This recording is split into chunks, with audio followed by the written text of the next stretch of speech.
بسم اللہ الرحمن الرحیم۔ مکہ معظمہ میں ایک ولید نامی کافر رہتا تھا۔ اس کا ایک سونے کا بت تھا جسے وہ پوجا کرتا تھا۔ ایک دن اس بت میں حرکت پیدا ہوئی اور وہ بولنے لگا۔ اس بت نے کہا، لوگو، محمد اللہ کا رسول نہیں ہے، معاذ اللہ اس کی ہرگز تصدیق نہ کرنا۔ ولید بڑا خوش ہوا اور باہر نکل کر اپنے دوستوں سے کہا، مبارکباد، آج میرا معبود بولا ہے اور صاف صاف اس نے کہا ہے کہ محمد اللہ کا رسول نہیں ہے۔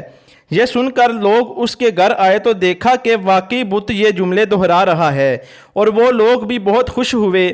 اور دوسرے دن ایک عام اعلان کے ذریعے ولید کے گھر میں ایک بہت بڑا اجتماع ہو گیا تاکہ اس دن بھی وہ لوگ بت کے منہ سے وہی جملے سنیں۔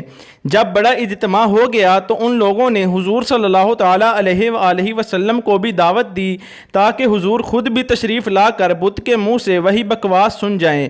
چنانچہ حضور صلی اللہ تعالیٰ علیہ وآلہ وسلم بھی تشریف لے آئے۔ جب حضور تشریف لائے تو بت بول اٹھا، اے مکہ والو، خوب جان لو کہ محمد اللہ کے سچے رسول ہیں، ان کا ہر ارشاد سچا ہے اور ان کا دین برحق ہے۔ تم اور تمہارے بت جھوٹے، گمراہ اور گمراہ کرنے والے ہیں۔ اگر تم اس سچے رسول پر ایمان نہ لاؤ گے تو جہنم میں جاؤ گے، پس عقل مندی سے کام لو اور اس سچے رسول کی غلامی اختیار کر لو۔ بت کا یہ واز سن کر ولید بڑا گھبرایا اور اپنے معبود کو پکڑ کر زمین پر دے مارا اور اس کے ٹکڑے ٹکڑے کر دیے۔ حضور صلی اللہ تعالیٰ علیہ وآلہ وسلم فاتحانہ طور پر واپس ہوئے تو راستے میں ایک گھوڑے کا سوار جو سبز پوش تھا حضور سے ملا اور اس کے ہاتھ میں تلوار تھی جس سے خون بہہ رہا تھا۔ حضور نے فرمایا، تم کون ہو؟ وہ بولا، میں جن ہوں اور آپ کا غلام ہوں اور مسلمان ہوں، جبل طور پر رہتا ہوں۔